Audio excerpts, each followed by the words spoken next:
Hey there, and welcome to Large Format Friday. I'm your host, Matt Marrash. If this is the first time you're stopping by the channel, there's a playlist of our entire third season of LFF. And if you haven't subscribed yet, each and every Friday, we're gonna be here and we're gonna be chatting about something large format. Truth be told, I'm running a little bit late today, but I thought it'd be worth the trip down deep into the heart of Southern Ohio, and we're here at Lake Katharine. Now, this is a huge state nature preserve, but I've been to these trails a few times before, but I want to see what it looks like in the summer, so let's check it out.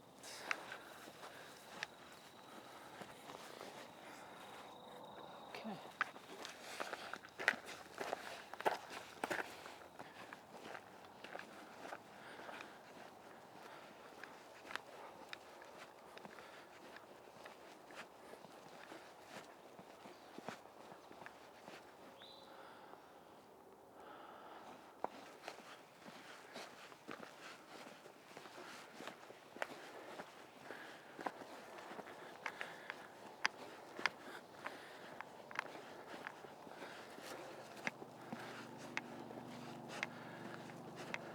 So we're on the lakeside trail here, and we just passed the part where the light's really peeking out over. I mentioned I'm a little late this morning, but this little alcove here is being blocked by all these trees, and I want to set up my warm-up shot down here in this diffuse light just to kind of get going. Okay, we're going to set up really close to the water's edge here. Hopefully it's not so soft that I can't get a foothold with the tripod. And yeah, let's get a nice calm warm-up shot before we head into some of that harsh backlight.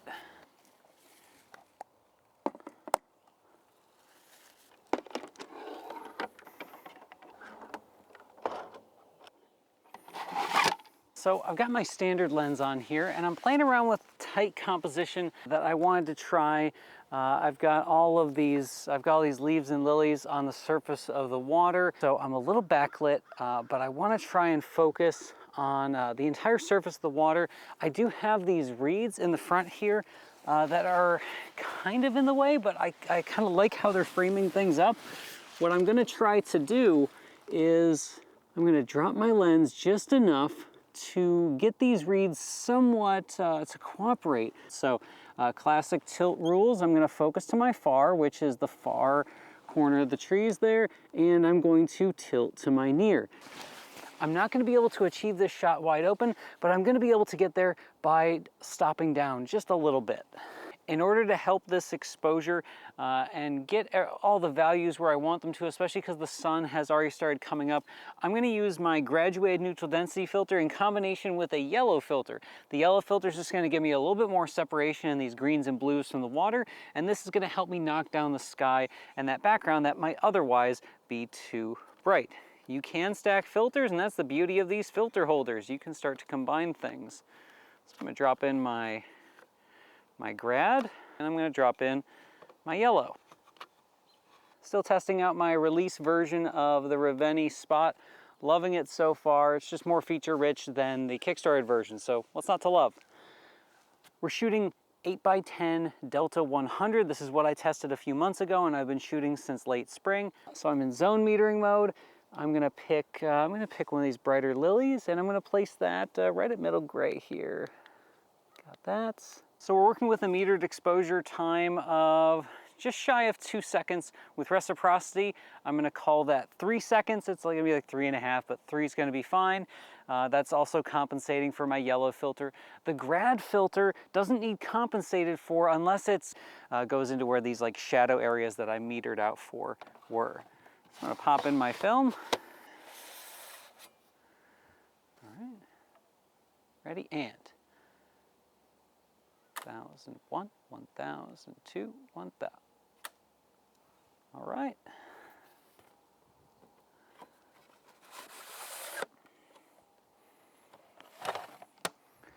And that's a warm-up. There's nearly 10 miles of trails here in Lake Katharine, so we've got a long day ahead of us.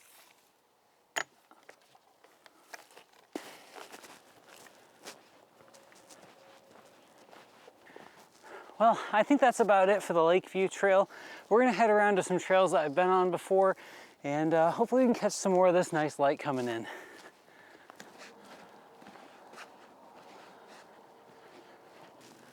Ooh.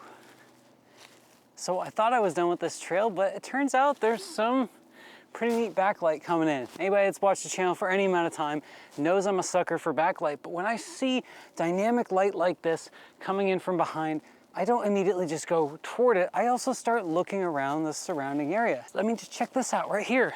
That backlight is coming in and it's still really nice and diffused, but the way it's hitting these guys, it's accentuating every little variegation in the leaflets here. And if I don't touch it anymore and don't breathe on it too hard, it's probably not gonna move and it's gonna hold still for a nice little composition. So let's set up the wide lens so we can get nice and close, but then frame it up against this lovely backlight. So now I'm able to frame up and really accentuate and enlarge this versus that backlit background. Actually, some of that backlight spilling through, it's gonna make an even more dynamic shot.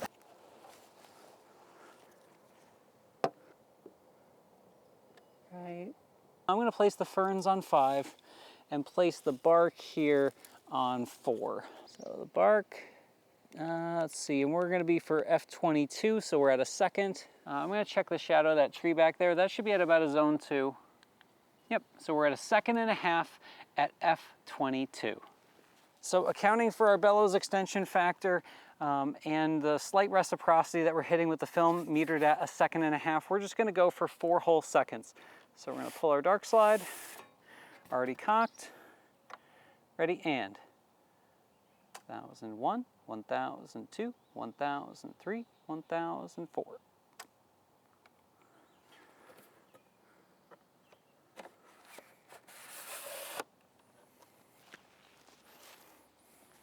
Yeah, while we're here, we might as well use that same wide lens and just do a scenic, get a whole sense of that backlight. Let's turn around. So I'm gonna take the shadow on that tree right there. And if I wanna find my zone precisely with this Ravenni, I can hold down the measure and it's gonna show me the EV, so I can kind of find what's the lowest point on that EV. Oh, it's right there, 8.8. Great, and I'm gonna place that down on 3. Okay, and I have 0.3 seconds at 22. Okay, find my highlight. Great, so I'm at a 1/2 second. Let's load her up.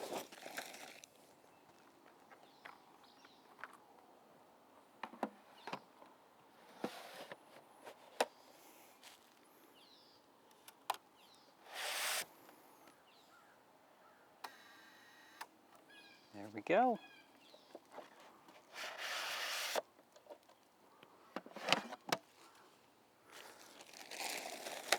All right, now let's head a little further down the trail.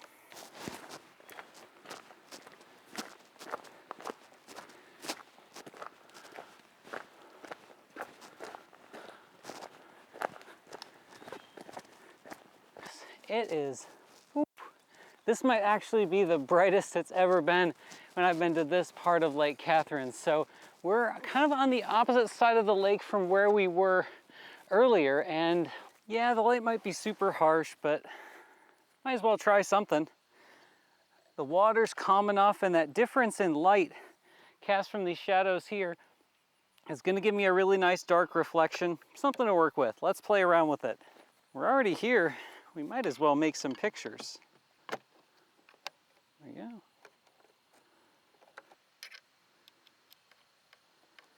One thing that's particularly interesting about today is I seem to be using a lot of lower perspective. And you know, that's okay. You're allowed to see differently on other days. I'm trying lower perspectives today, and I'm trying some different types of light that I don't always engage with. That's good. That's what you want to do as a photographer. If you do the exact same thing all the time, you're going to go stale and you're going to get bored with things real quick. Trees in the background look good. That boardwalk in the foreground looks pretty good. We're going to go with the grad and the yellow again, just to keep it simple. Now for metering, this should be pretty straightforward. We're basically sunny 16, except we're at F32, and we have a filter that's a 1.5 stops, so we're actually, we're at sunny 16. I don't know what else we're doing here. So I already have the shutter at 1/125, except I'm not at F16. I want the shot to be at F32. So for F32, which is 2 stops down, I need to go to a 1/30th of a second. And then because I have some filtration on there, an extra 1.5 stops, I need to go down to an 1/8 of a second, and then I can open up a smidge. And doing that is going to help account for my filters and my extra f-stop using sunny 16. One last check on the focus, make sure everything looks good. Very important to lock everything down. Make sure it's where you want it to be. Good, let's take a shot. I'm gonna put the dark cloth over top the camera back just because direct sunlight. I trust my camera, but you know, can't be too cautious.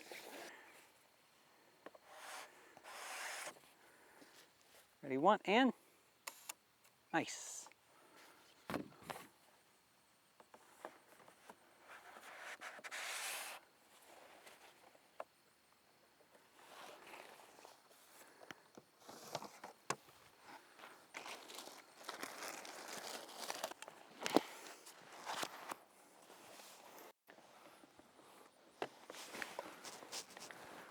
All right. Yeah, this one seems obvious, but it's usually my warm-up shot, and I've never seen it in this light, so give me a break. I'm gonna take a shot of this one. All right. Cool, let's take a look. So I'm gonna do almost the exact same exposure as I did just a few yards that way, but instead of using a yellow filter, well, I've got an orange building and a nice deep blue sky. As we talked about in the black and white filters episode, this orange filter is gonna have an even more dramatic effect on the sky. So I'm gonna swap out the deep yellow for the orange filter to get a little bit more darkening in the sky, and I may or may not use the grad. We'll take a look once it's on the ground glass. Another thing I'm gonna do with this grad filter, if I leave the grad filter centered, the arc of those trees is going to get cut off awkwardly, even though I have like a soft filter. So what I'm going to do is I'm going to gently hold this and rotate it until I can see that line kind of lined up with the tree line. So that's going to give me a little bit more of a dramatic sky on top of what the orange filter is going to do. As far as exposure, not a darn thing has changed, so we're going to keep it that same 1/8 a second at just almost 32. Load this guy in. All right, cock my shutter. There we go.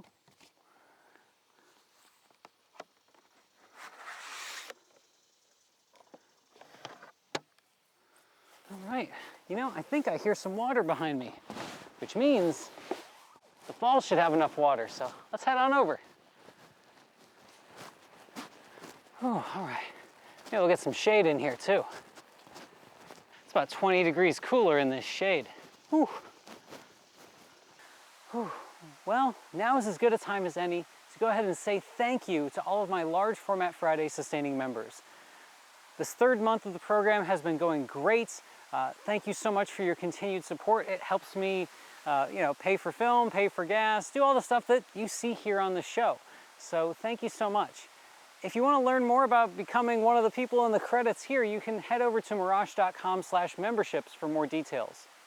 So you can hear rushing water around me, which means I've got some falls. So I've still got my wide lens on. I'm set up kind of looking against this backlight from the lake that's coming in. There's a little bit of water riffling over the rocks just before it goes under the bridge and on the falls. And yeah, I just want to catch as much of this, this sense of light coming in. All right, let's drop the bag down and take a look. Okay. All right, front focus looks good. Focus far.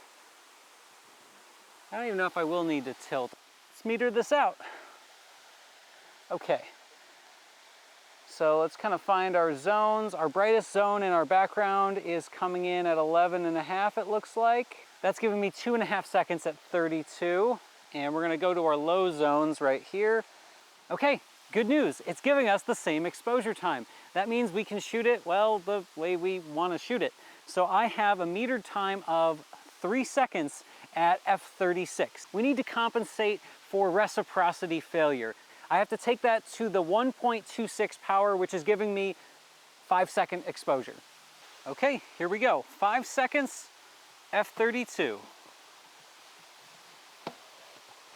Now I am on a bridge here, so I want to get a good solid footing, calm everything down. Don't move. Ready, and.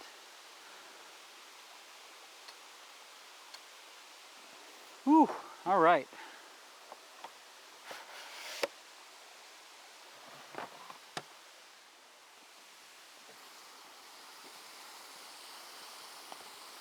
So we're set up just underneath the bridge where we took our last shot, and I've got my super wide angle lens, my 121mm, and I'm just trying to get everything. I've got some dappled light on the falls, and usually I deal with dappled light in two different ways. I can avoid it by focusing close and just kind of ignoring it using longer lenses, or I can just embrace it and kind of show the whole scene as it is. And that's what I'm doing here with the wide lens. I've actually never been able to do this shot before because there was always too much water. There is an advantage of coming to a certain spot you've been to multiple seasons of the year, and this is one of them. I get to experience it with lower water, so I can try a unique composition. I need to make sure on this lens that everything is centered because I have no image circle whatsoever on this thing. It just barely covers. All right, foreground looks good. Not too much to get from that foreground to the background, and this lens will stop down very nicely. Unfortunately, I don't have a lot of neat camera angles for this because, well, the camera right now is balanced on the falls, well, it's a good thing that camera's light because it's just hanging in there. Pull it out.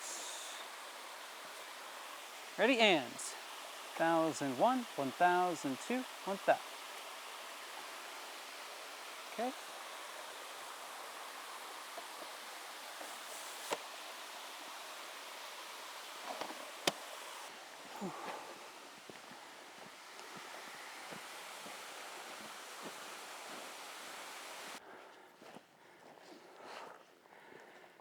You know, today's shoot was unlike any of the other previous times I visited Lake Katharine.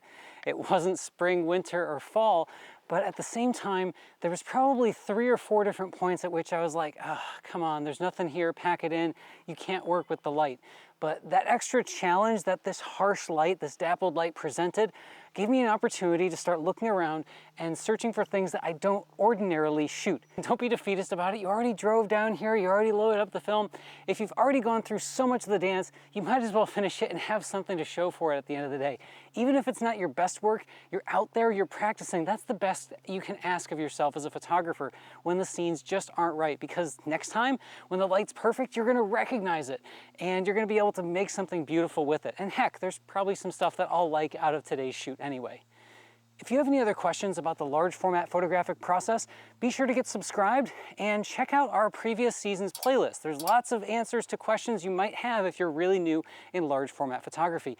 And as an added extra bonus, this Sunday at 2 p.m. Eastern Standard Time, we're going to be hosting another edition of Large Format Live. This is going to be another Q&A session where I'm going to be printing up at the darkroom in 400 West Rich, and we'll be doing some extra special stuff to celebrate over 9,000 subscribers, which is just mind-boggling. Thank you so much for your continued support. Thanks to the LFF sustaining members. You guys are awesome. And if you have any questions, always feel free to shoot me an email, largeformatquestions@gmail.com. Thanks again for stopping by, and we'll catch you next week for more LFF.